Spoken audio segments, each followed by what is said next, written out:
Test, test, test. Check. How we sounding? All right.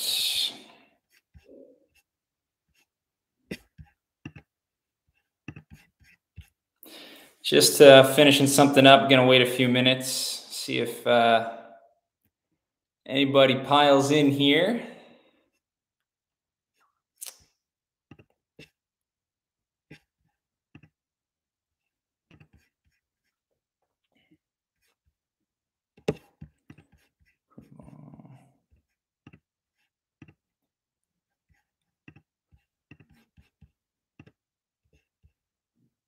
Yes.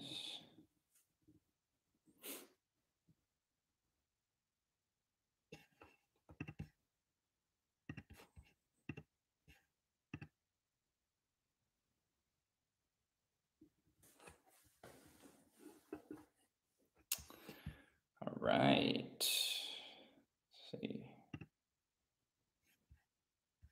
Gonna get going in just a few minutes, guys.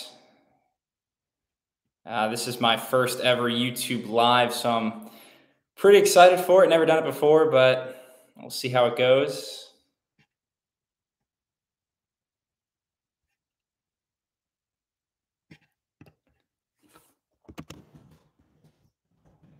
Just putting out some last minute links.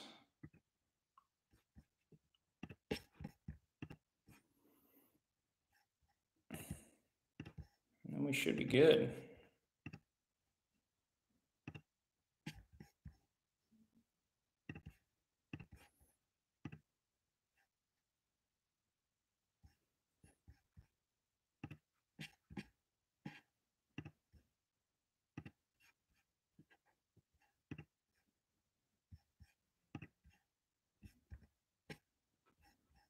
All right.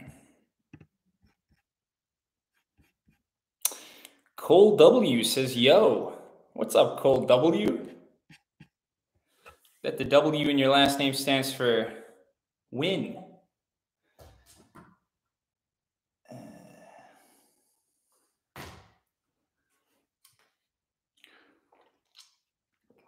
All right, guys, so I'm going to get going here in just a second. Just going to start my audio. Don't have the best acoustic setup tonight. I've got a kind of a patchwork situation. I'm in the process of moving, so kind of, as I say, a patchwork job right now. But excited tonight to talk men's tennis. I'm going to go over a lot of my thoughts for the 2022 ATP season, do a little recap of what happened last year, and make some predictions about the Grand Slams and everything. Tomorrow night, then at 8 o'clock Eastern time, I'll be talking some women's tennis, more WTA-related topics. But I just wanted like a casual setting where I could kind of go through the ATP top 30 of the rankings, and then a few other players as well. But I talk about how they did last year, talk about my expectations for a lot of the players this season, because I make a lot of preview videos. I make a lot of informational videos, but for the most part, I only get to speak about these tournaments. So like for my Australian Open preview or my Wimbledon preview, they're only about 10 minutes long. So tonight I figure we'll make this about an hour-long event, and I'll kind of go through and expand a little bit more on my thoughts about some of the top players on the men's side of the game. So let me just start up my other camera here.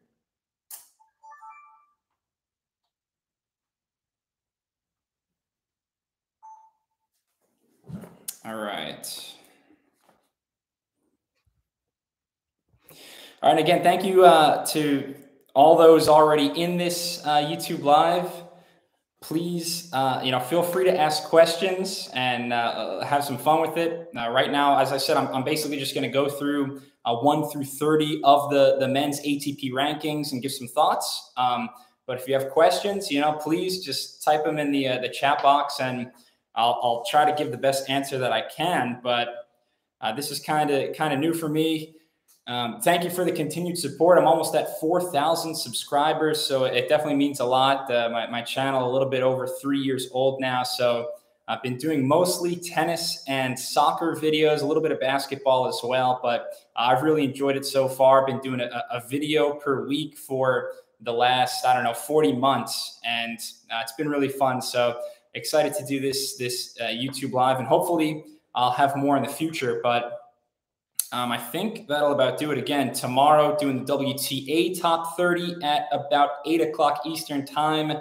But for now, let's dive into the men's top 30. So welcome everyone. This is my ATP 2022 season preview. We're going to go through the top 30 of the men's rankings here. And we got to start off with the big name in men's tennis right now. Certainly he had the best year last year. That is world number 1, Novak Djokovic. And, obviously sensational season last year, winning the Australian Open, Roland Garros, Wimbledon before kind of the pressure and the strain getting to him at the Olympics, losing to Sasha Zverev, and then at the US Open, losing in the final to Daniil Medvedev. I thought the most impressive part of Djokovic's season last year was by far his French Open run, not only coming back from 2 sets down twice against Lorenzo Musetti and then Stefanos Tsitsipas in the final, but of course that epic semifinal against Nadal, that third set that was well over 1 hour long, Djokovic and Nadal trading blows. And we know that Nadal typically the king there on the clay courts of Paris, but Djokovic one-upping him there for the second time in their careers. And second French Open title for him. He's now got the career Grand Slam ×2 in terms of having at least 2 of all the majors. So a lot of great accomplishments. But again, it did seem like he kind of wore down at the end. The pressure got to him. We saw that in Tokyo, losing the lead to Zverev, and then certainly getting outplayed in the US Open final against Daniil Medvedev. So the big questions for Djokovic leading into the 2022 season. First of all, the big news, he's not going to play at the ATP Cup with Team Serbia. That was announced this week. And there's still a lot of speculation about whether Novak will or will not play at the Australian Open. He either needs to be vaccinated or have a medical exemption to qualify for the Australian Open. So I think we've still got a few days left before we'll know for sure if Djokovic is going to play at the Aussie Open. But in my opinion, there's no way that he misses out on another chance to add to the major trophy case. I mean, it would be his 10th Australian Open. Of course, he's looking for that 21st Grand Slam title to leap over both Federer and Nadal. I think he's not getting any younger. Djokovic turning 35 in May this year. So he's going to want to be present at his most successful major. I'd be so shocked if it comes out in the next couple of days that he can't get a medical exemption or whatever, and he's not present in Melbourne. But again, he won't be at the ATP Cup with Team Serbia. And so let's see how motivated he is in 2022. As a Federer fan, I almost want Djokovic to kind of run up the scoreboard in terms of the major count. If he finished with 25, 26, 27 majors, that would almost be less painful for us Fed fans as opposed to him finishing with, say, 21 majors because of all of the close encounters in the past. The 2019 Wimbledon final is something that I'm never going to get over. Certainly 2011 U.S. Open semifinal stings as well. But so let's see. I mean, Djokovic, he looked kind of burnt out at the end of last season. We're going to see if he's refreshed and hungry for blood. He's got so many, though, of the top accolades, even over Federer and Nadal. He's got the most total weeks at number one now. He accomplished that last year. He's also got the most year-end number ones, leaping over Pete Sampras, and he's got the most Masters 1000 titles now as of last year, and of course tied with Grand Slams with Fed and Nadal. So he doesn't have many boxes to check left. I mean, there's some longevity things that he still has to kind of catch Fed and Jimmy Connors with in terms of overall wins, overall titles, but the resume is as impressive as anyone.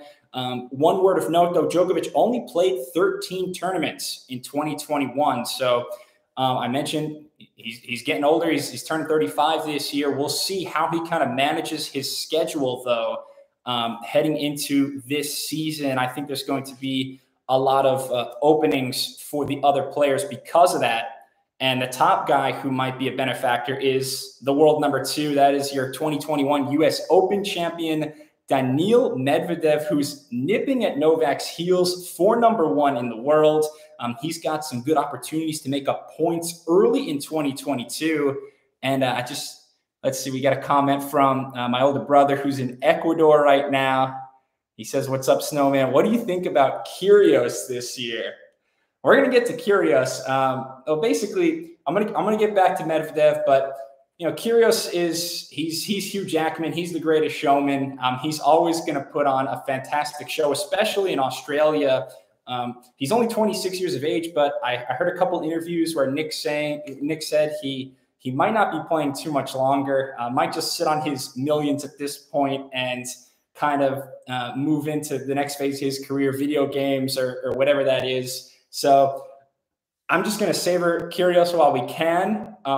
In terms of my expectations, though, for Kyrgios, it's always, you can't really expect anything. Hopefully, he's always good for 1 or 2 match of the year candidates, especially, like I said, early in the year in Australia.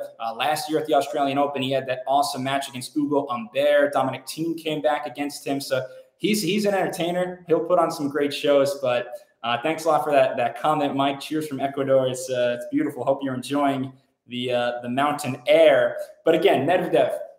Back to Medvedev, he's nipping at Novak's heels for number 1. And matchup-wise, Medvedev and Djokovic, they met 3 times last year in some big matches, all finals. So you had the Australian Open final, which Djokovic, breezed by Medvedev in 3 sets. You had Medi exercising some demons, getting a little bit of revenge in New York, winning the U.S. Open final. And then that grudge match at the Paris Masters late last year was very telling for me. And the key stat in that one, Djokovic won 55 compared to 39 points for Medvedev when the rallies were 0 to 4 shots. So what does that mean? Djokovic winning most of the shorter points. He was mixing in a lot of serve and volley. He was being pretty aggressive, uncharacteristically so from Djokovic. But I think it says how much Medvedev can kind of beat Djokovic at his own game. I think at this point, Medvedev, he can outlast. He can defend better than Djokovic, but he's got to serve huge. He's got to play big to defeat the Serbian and win more majors because it can't be that skewed. The short points can't be that skewed. Medvedev's got to give himself a fighting chance, but I'm expecting an incredible 2022 overall for Medvedev. I think he's got to keep improving on clay and grass. He made some good runs, though, at the French Open, at Wimbledon last year. He's got to keep improving there, but he's going to be the number 1 player in the world very, very soon. I actually think this summer Medvedev will overtake Djokovic for the number 1 ranking. Last year, Medi, I think he broke a 16-year drought of a non-Big 4 player being in the top 2 of the ATP rankings. So basically, since 2005, either 1 and 2 in the rankings were either Djokovic, Federer, Nadal, or Murray until Medvedev this past season. So maybe he takes it up a notch higher now and gets that #1 ranking. He's in great hands though right now. So keep expecting great things from him. Number 3 in the world is the German Alexander Zverev. You can also expect big things for him on the horizon. He is the easy choice for me as the next man to win his maiden major title. Highlights last year for Zverev: the Olympic gold, the comeback against Djokovic, beat him in the ATP Finals too. And then maybe a more important win of the year, the ATP Finals Championship against Medvedev. And it was Medi who had won the past 5 matchups in the head-to-head between Zverev and Medvedev.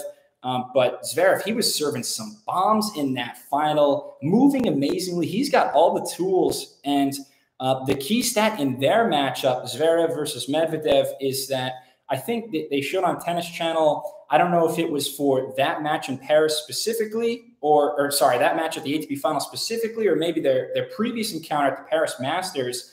But Zverev was going cross-court on his forehand 72% of the time against Medvedev.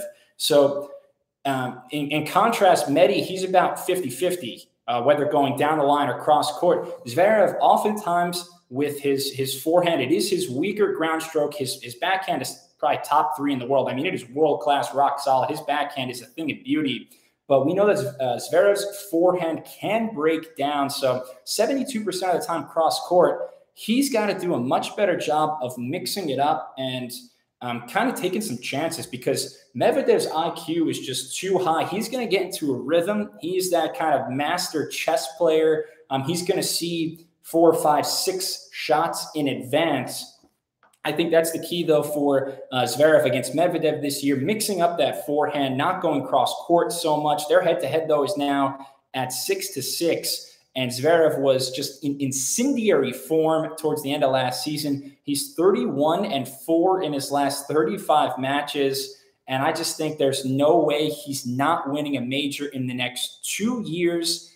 Maybe, probably this year, but I'll give him 2 years for sure. I guarantee Charles Barkley, guarantee Zverev will win a major sometime in the next 2 years. He's the next guy to get christened as a major champ. Number 4, guy who would love to be christened as well, Stefanos Tsitsipas, the Greek god. Kind of a melancholy ending to Steph's 2021 season. Had that elbow injury, had to pull out of the ATP Finals. Really, though, only Djokovic had a better first half of the season than Tsitsipas.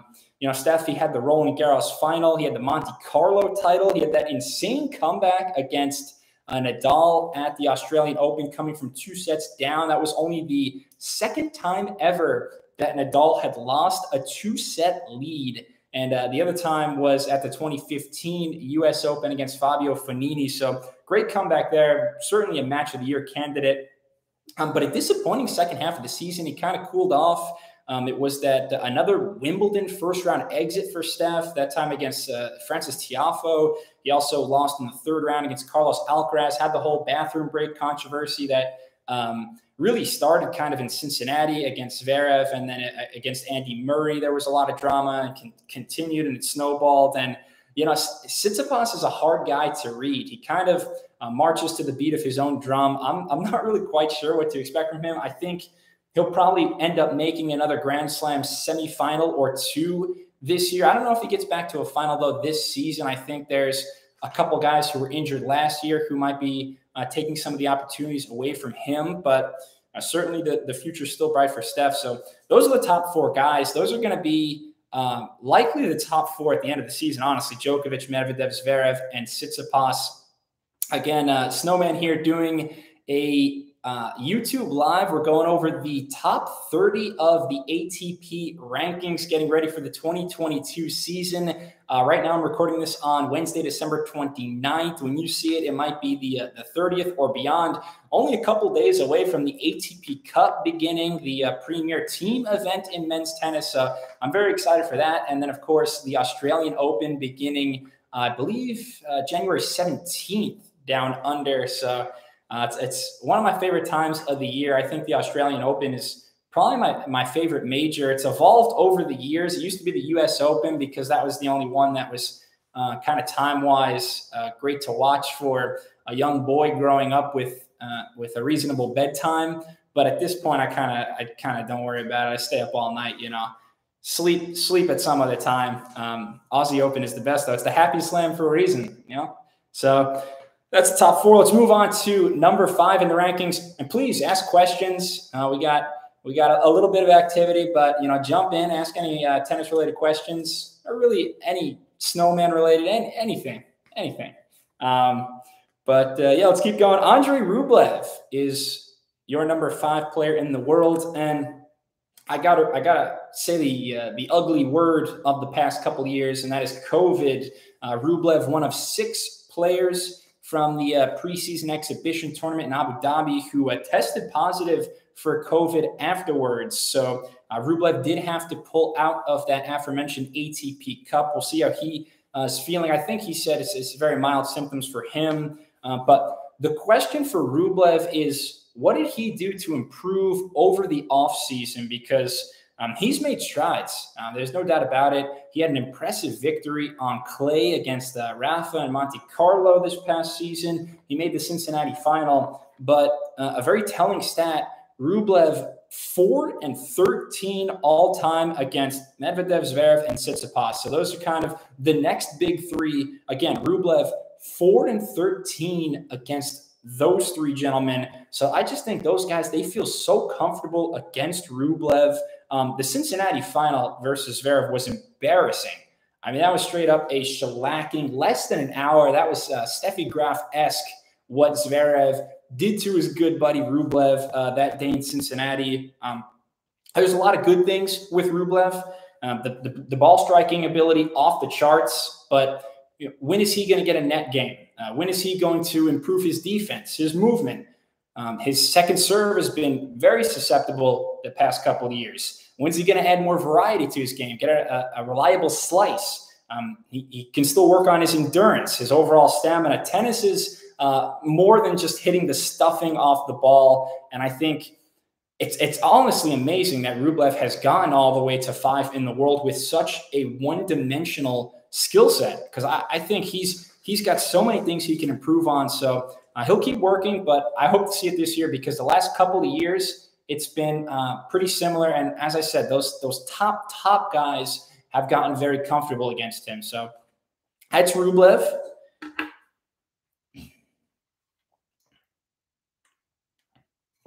We're going to move on to the second man with 20 major titles. That is Rafa Nadal, the number 6 in the world. He was, like Rublev, also picked up COVID in that tournament in Abu Dhabi. Looked very rusty. Rafa, the foot injury caused him to play his last match late in the summer last year at the City Open in DC. But I kind of liken Rafa to the San Antonio Spurs dynasties of the 2000s to the 2010s. I don't know if there's any basketball fans out there, but Nadal, we've kind of prematurely tried to end the Spurs dynasty or Nadal, saying for years and years that Rafa's done. He plays too destructive a style of tennis to kind of have the longevity of a Roger Federer. But look at what he's done the last few years. I mean, just the past season, Rafa was 24-5 overall. He had the second best win percentage on the tour,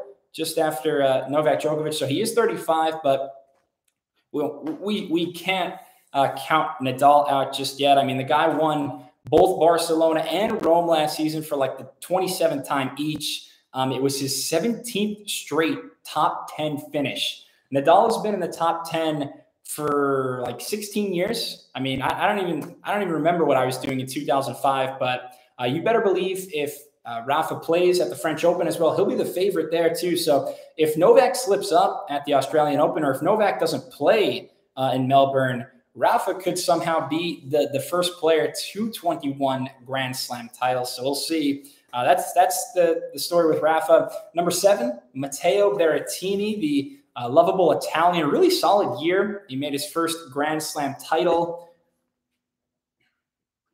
Made his first Grand Slam title at the Wimbledon Championships. And I think, 3 to 5 years from now, or whenever Djokovic is officially retired and done, there's going to be a huge void in grass court dominance. And we know that Medvedev, he's kind of naturally a little bit more defensive. Stefanos Tsitsipas, he's lost at the first round of Wimbledon the last 2 seasons.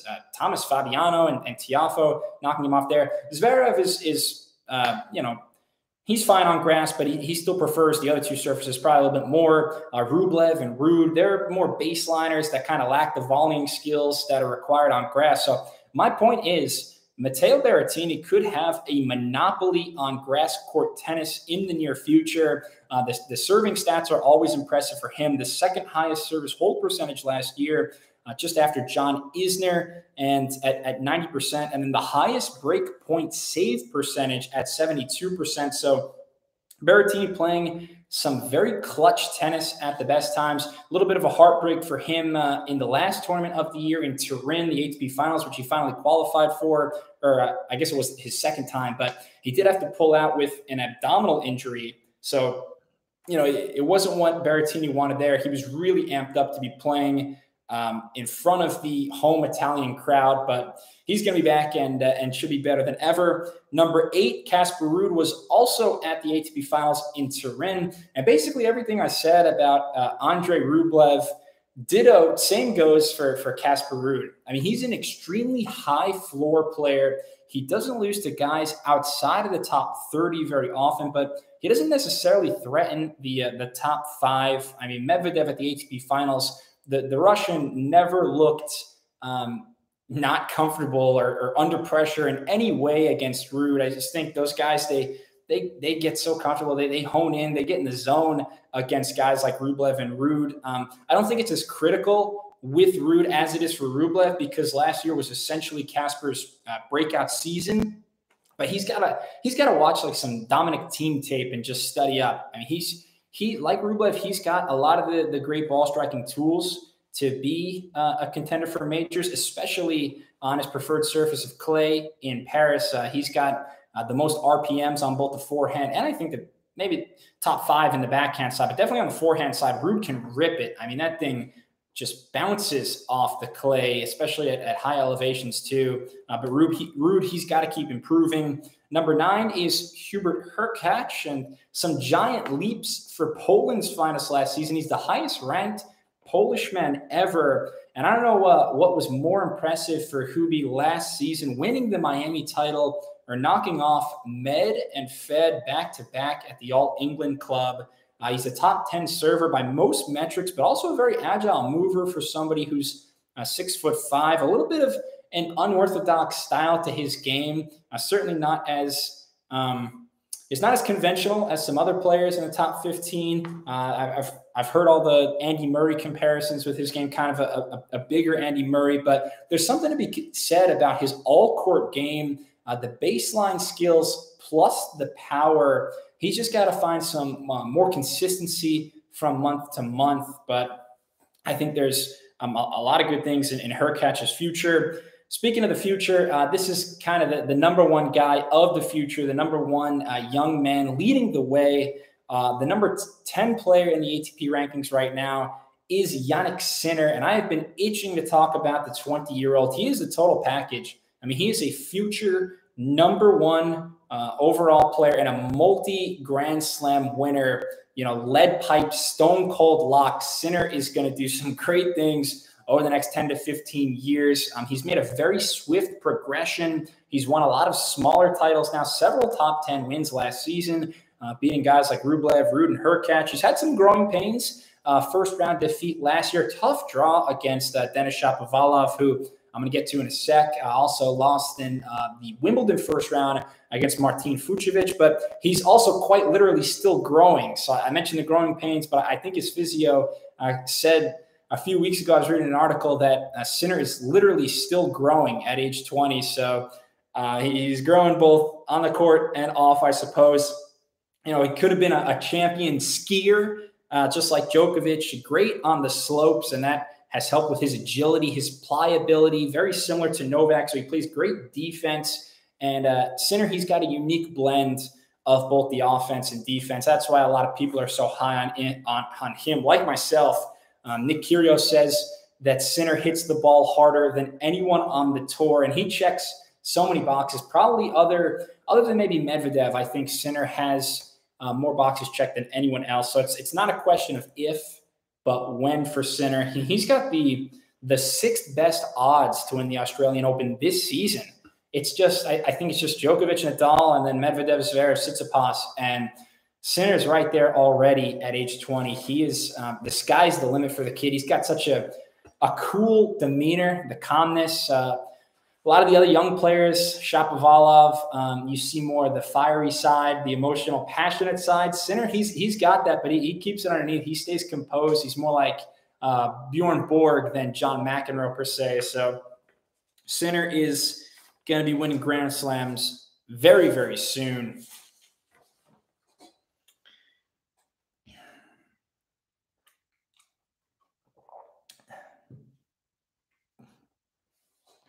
All right, another young man who is right there and sneaking into, the top echelon of the game. Number 11 in the rankings is Felix Auger-Aliassime, the 21-year-old Canadian. And the question for him is, I don't know. I'm pretty perplexed when I watch FAA a lot. Can his mental block, though, be fixed? I mean, he's 0-8 in his career in all-time in finals. So he's one of the best players in the world. He still hasn't won a single title. I mean, you can go down the list of the ATP 100 rankings, and most of those guys have at least one title at a 250 event, at a, whatever the case may be. For him to not have a title yet is very strange, because on paper, Auger-Aliassime, he stacks up pretty similarly to Sinner. He's got the game. He's got the professionalism. He's got an insane work ethic. I mean, I believe in him, really, but he doesn't quite have the intangibles on the court. We've seen choke after choke with FAA, the blown 2-set lead to Aslan Karatsev at last year's Australian Open. I was trying to think of a player, maybe someone can help me out, a player who's been really good, but kind of in the last 15, 20 years has been known as a choker, kind of shrinking in the big moments in finals or on break points. Like, it seems like he does everything right. He just kind of has this little mental block. But even despite all that for FAA, quarterfinals at Wimbledon, semifinals at the U.S. Open, he's right there. He brought on Uncle Tony, Nadal's uncle, to help him out in the coaching box last year. He's doing all the right things. But for Auger-Aliassime, he's just gotta do it. I mean, it all looks great, but he's just got to get it done. Number 12, Cameron Nori, who I'm going to be honest, I didn't watch a whole lot of Nori last season. He might have had one of the quietest Masters 1000 titles of all time at Indian Wells. Maybe it was because Indian Wells took place in October compared to the usual March. Maybe it was because of the less than arduous path that Nori took. He didn't have to play a single top 10 player en route to that championship. Or maybe it's because he's a very non-animated Brit, but only Medvedev and Zverev had more wins overall than Cam in 2021. So I'm looking forward to watching him more this season. The knock on him, though, hasn't been to a major round of 16. So he's number 12 in the world, and he still hasn't been to the second week of a Grand Slam. Nori still has a lot more work to do, but breakthrough year for him last season. He's got a lot to be proud of. Number 13 is the Argentine, Diego Schwartzman. He's been a top 15 player for basically like 4 years now, another season of being top 5 in break percentage. And look, we know what Schwartzman is. I mean, he's an incredible mover. He's a tremendous athlete, a defender. He's got the rally endurance. He's probably going to win a couple more clay events this season, the 250 events. He loves to play on that golden swing in February and kind of beat up on lesser opposition. But look, he's doing his thing. His best shot is for a major final, I'd say, is Roland Garros. I mean, he's already been to a semifinal, had that upset over Dami a couple of years ago. But the last 4 years at the French Open, 2 quarters and a semifinal appearance at 5'7". We're always going to mention the height when it comes to Schwartzman, but at 5'7", shortest Grand Slam semifinalist in 40 years. And it always amazes me that he's accumulated over $10 million in career prize money. Schwartzman just keeps trucking on, kind of like the little beast, as like David Ferrer. Schwartzman, he's like the little beast. Number 14, though, next player I really want to talk about, one of my favorite players since he burst onto the scene 5 years ago, and that is the Canadian Denis Shapovalov. He is the third player from Abu Dhabi who has tested positive for COVID alongside Rublev and Nadal. Shapovalov played in that tournament, so he's not at the ATP Cup either, I believe, but we'll see what happens. Hopefully he's in good health and can still make it for the Australian Open. But it's been very frustrating for me to watch some of Shapovalov's younger contemporaries, guys like Aliasine and Sinner, leapfrog him ahead of the rankings because Shapo should have already been there by now. I mean, he has it all. The shot-making abilities are off the charts.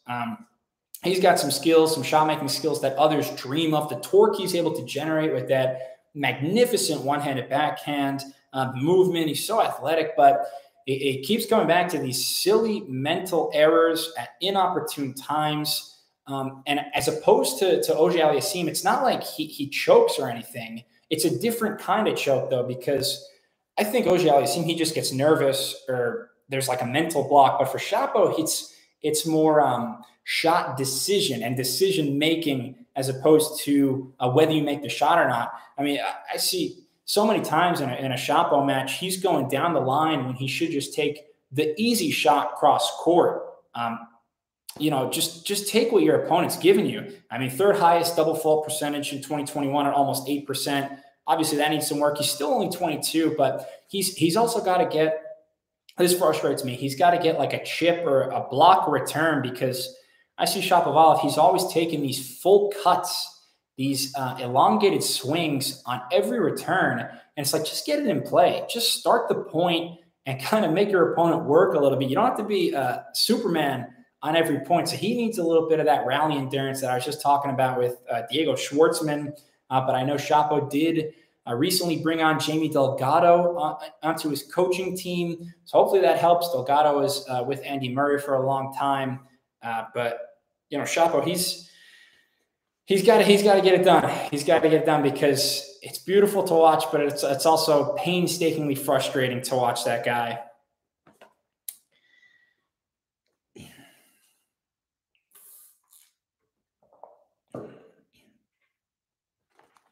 All right, number 15, we're going to talk about Dominic Thiem, who he also withdrew from the ATP Cup. He had a non-COVID illness, and then he made a post a couple of days ago that he's going to be starting his season late in January in Argentina at the Cordoba Open. So he's not going to play at the Australian Open, unfortunately.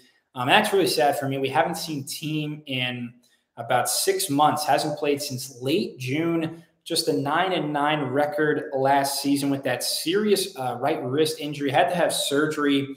But for me, Thiem is the ultimate X factor for the 2022 season because he had a tremendous 2020 year, making it the Aussie Open final and then winning his first Grand Slam in New York. But he's a guy, Thiem, he doesn't really fit into a category. I mean, you've got the big three. You've got some other injured legends of the game, guys like Andy Murray, Stan Wawrinka, Juan Martín del Potro. You've got some other really good aging veterans, guys like, Kei Nishikori, Marin Cilic. You've obviously got the next big three. You've got like Medvedev, Zverev, Tsitsipas. You've got the next big three in terms of Sinner, Aliasine, Shapovalov. Thiem doesn't really fit into a category for me, and he can be a real X factor at the majors this season. Again, I'm so bummed out that he's missing the Aussie Open, but he's a guy who can go head-to-head against Djokovic and not be afraid, play that Wawrinka-esque style of tennis with all the weapons in the world, powerful forehand, and then the aesthetically gorgeous weapon that is Thiem's one-handed backhand.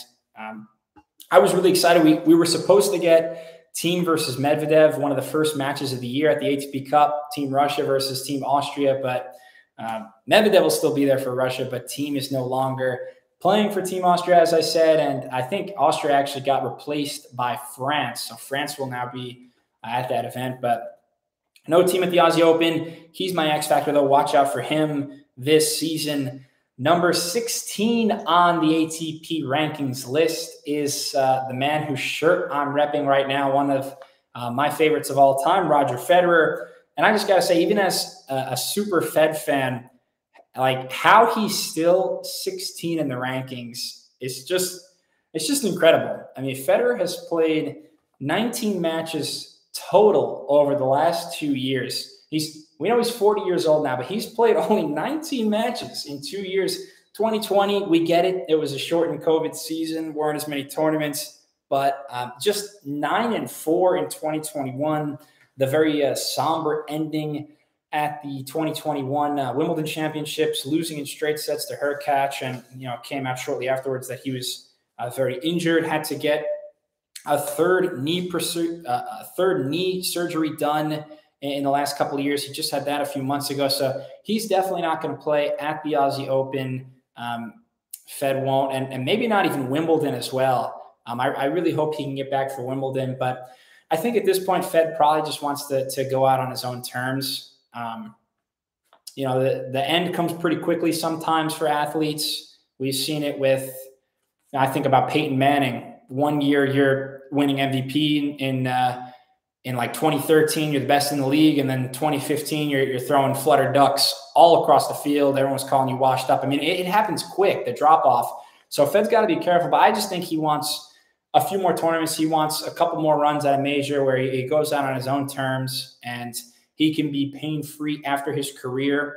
The end is definitely near, but hopefully one last hurrah. And I'm looking at a couple of records for Fed. I don't think he's going to catch Jimmy Connors with the overall titles, but Fed still only 24 wins away from passing Connors for the most wins all time. Most match wins in men's tennis history. Fed only 24 behind Connors. So you got to think that he's going to play, 7, 8, 9 more tournaments and win on average 3 matches at each of them. I think that record can be well within his reach if Fed is hopefully back on the court sometime in 2022. Number 17, a player who I'm not quite as big a fan of. Nothing bad, but, Federer's, he's all-time class. Christian Guerreen is number 17. He's kind of bland for my liking, honestly. He's more of a clay court specialist. This past season, 15-9, the record on clay, just 6-9 elsewhere, though that is not nice. The numbers can be misleading. All 7 victories for Guerreen at majors last year were against players outside of the top 80. So I'm still kind of waiting for his breakthrough moment. Might make a Roland Garros semifinal one day. I think that's kind of Christian Guerreen's ceiling. But again, kind of a bland player for my liking. Number 18, not so bland, Aslan Karatsev, who won the hearts of a lot of fans last year. Karatsev, the Russian, the 2021 ATP Most Improved Player of the Year. His ranking went from 112 to 15 at the end of the year. Well, right now he's at 18, but that is a Raducanu-esque ascension for Aslan Karatsev. Everyone's going to remember the Australian Open run where he went from the qualies to the semifinals, beat Diego Schwartzman, beat FAA, beat the Bulgarian Grigor Dimitrov, kind of a late bloomer at 28 years of age. You don't see that as much.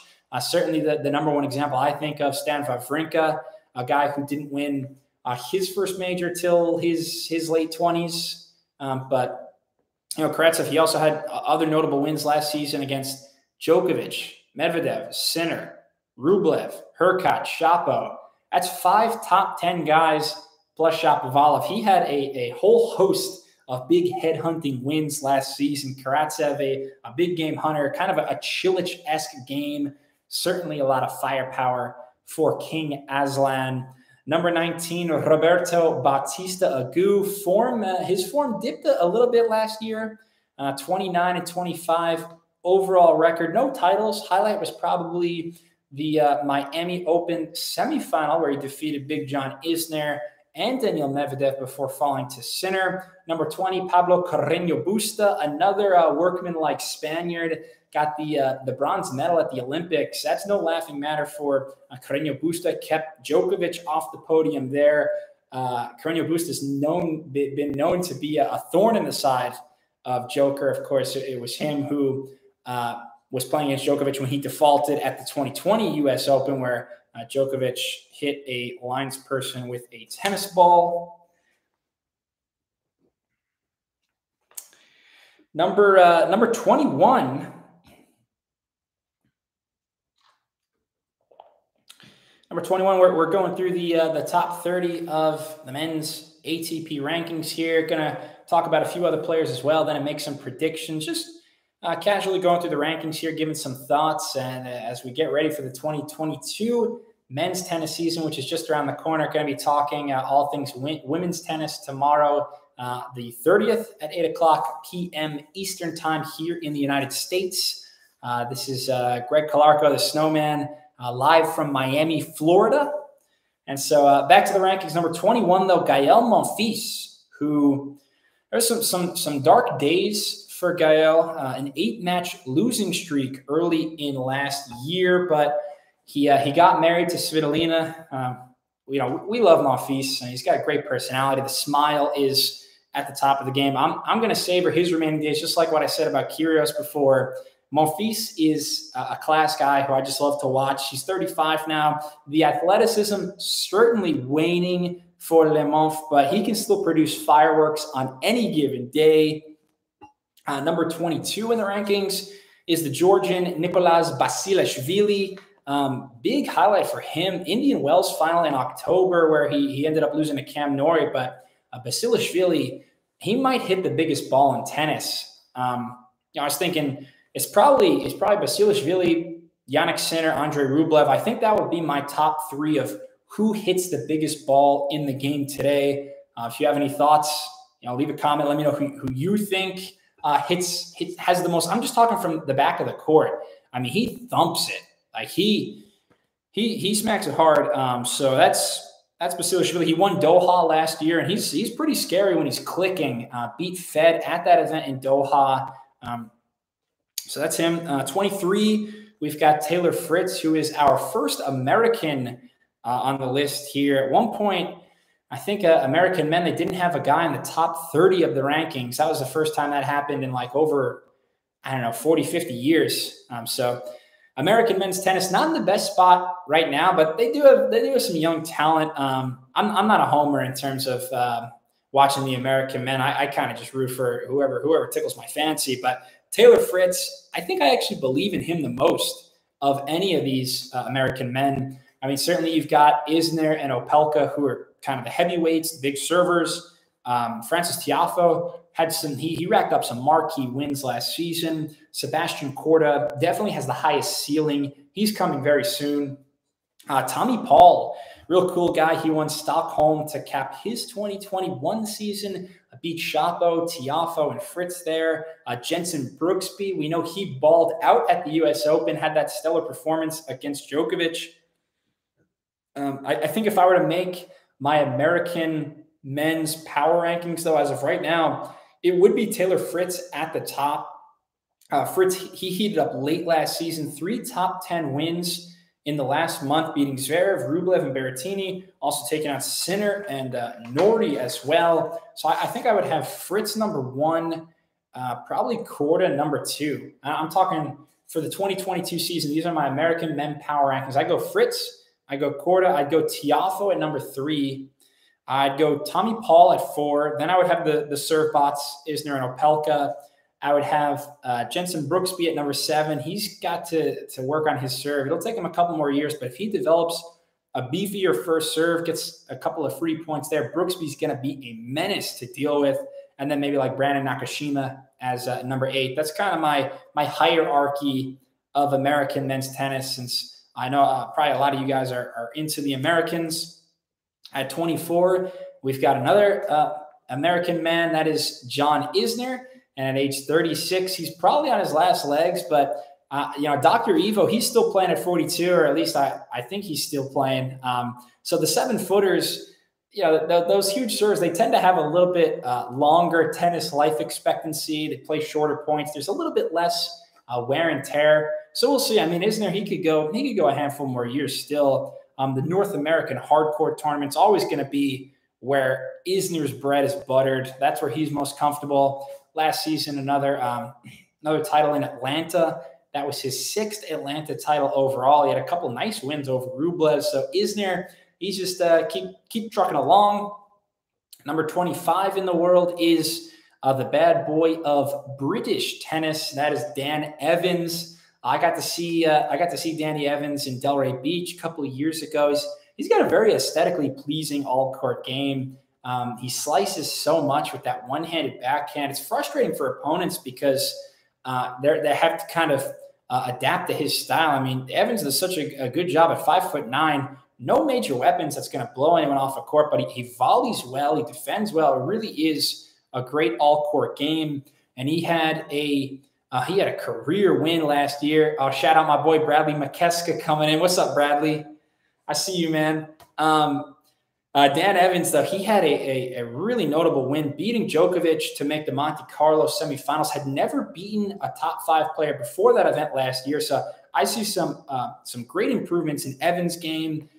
26 here, Riley Oppelco. We've got a few more players in the top 30. Then I want to get to some other guys and make some general predictions. But Oppelco, the other American behemoth at 6'11", he's kind of that Isner 2.0, slightly better net skills and defensive skills.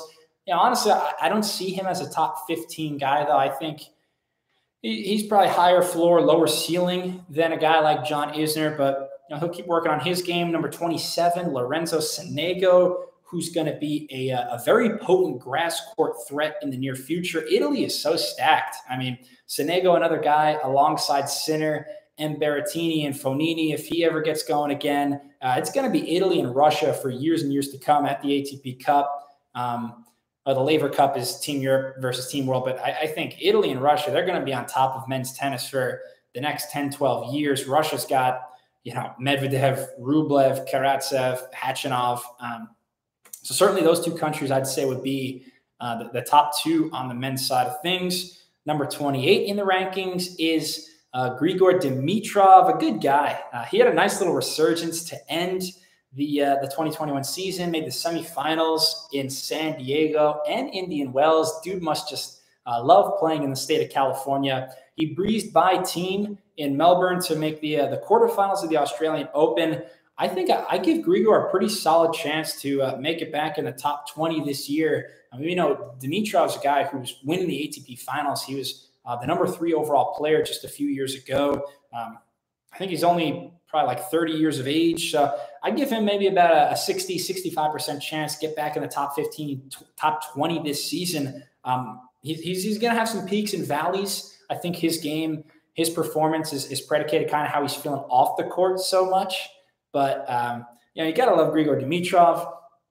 Number 29 is Karen Khachanov, kind of the forgotten Russian at this point in the tennis landscape. We've got Med, we've got Rublev, we've got Karatsev, but Khachanov was really the first guy to break through at the 2018 Paris Indoors, the Masters tournament there. He won that title over Novak Djokovic in the final. He's got some blistering ground strokes. He'd be another guy I would add to that list alongside the biggest, beefiest hitters in the game. But he's always been fun to me to watch because Khachanov's game is a little bit different. I mean, he's got that extreme Western grip, generates a load of topspin off of both wings. I think he's just, it takes so long. He's like a mobile artillery unit. It takes so long for him to generate his power. If he can get his swing off, when he gets his shot off, it's a thing of beauty. But he's got to be a little bit quicker in and out of the corners. He's still making some improvements in his game, but he's on the underside of age 25, I believe. And then number 30 in the world, Marin Cilic, future Hall of Famer. Don't have too much to say about Cilic, your 2014 U.S. Open champ. Like Dimitrov, though, Cilic had a nice little run at times last season, so good for him. A few other guys I just want to highlight before I talk about who I think are going to win the majors this year on the men's side. Carlos Alcaraz. I really wanted to mention this kid because he's what, 19, 20 years old, but he plays with such a boldness, such a fearlessness, the young Spaniard. He won the ATP next-gen finals, and he had that signature upset victory over Tsitsipas at the U.S. Open. You might remember, and at that U.S. Open match, he was just launching some forehands. I mean, smoking some serves. The serve generally takes a little bit longer for these young players to develop and for them to really get at their ceiling. But he was smoking them that match, and he can make a lot of improvements there. He's just a super fun player to watch, though. Seems like he's fearless. He is 32 in the rankings. My bold prediction, probably not so bold. I think he's going to be top 15 by the end of 2022. Alcaraz he's just incredible to watch. Top 10, though, in wins overall last year. So that is Carlos Alcaraz. We've got some older vets to hit on quickly. 134 in the world is Sir Andy Murray, who is going to be at the Australian Open, accepting a wild card there. And it was nice to watch him at that Abu Dhabi exhibition event. Oddly enough, Murray was one of the few players who didn't test positive for COVID after that tournament, but he actually beat the very rusty-looking Nadal in Abu Dhabi, and he had a couple of top 10 wins late last year. So I think he feels like there's a lot left in the tank. I think, tennis purists, a lot of I read the comments on Reddit. I go on Twitter a lot. Murray, he's got so many fans across the world.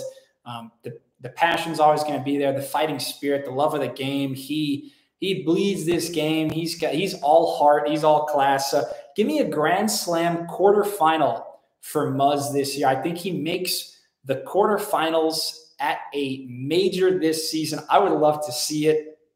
A couple of other guys who we won't see at the Australian Open, unfortunately, Stan Wawrinka, the world 82, Milos Raonic, the world number 70. Both of those guys a bit lower in the rankings than they're accustomed to because Stan coming off foot surgery and Raonic has been nursing a calf injury. So, again, both are out of Melbourne, but they should be back soon, fingers crossed. Speaking of injuries, one more guy I want to talk about. One of my other favorites. I know I said a lot of guys are my favorite. Look, I have a lot of rooting interests. I like a lot of these guys, but Juan Martín del Potro, we haven't seen him in a couple of years at this point, but he made a post on Instagram a couple of weeks ago. Del Po is hopeful to be back in February, as early as February for the South American clay swing in Buenos Aires and Rio de Janeiro. He's had multiple right knee surgeries. We know he's got a long litany of wrist injuries. I think he's had like 4 injuries or 4 surgeries on that left wrist. He's another player, though, who I was fortunate enough to see, like Dan Evans, at that tournament in Delray Beach in 2019. And it was just great seeing him in person. The whole atmosphere, everyone's, olaying all across the stadium and chanting Del Po. People love him just like Andy Murray. And yeah, I can't wait. I'm probably going to get a little bit emotional if and when Del Po returns, hopefully pretty soon. So that is Juan Martín.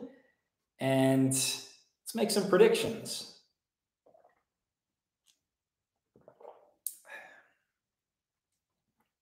I think we're doing pretty good on time. I wanted this to be about an hour long, and I think we're getting close. So I don't have too much too many more things to say. If you have any comments, though, please hit up that chat box. Thank you for everyone for joining me tonight. But let's talk about some predictions. It's probably a little bit more fun to predict Grand Slams on the women's side. I'm going to be honest.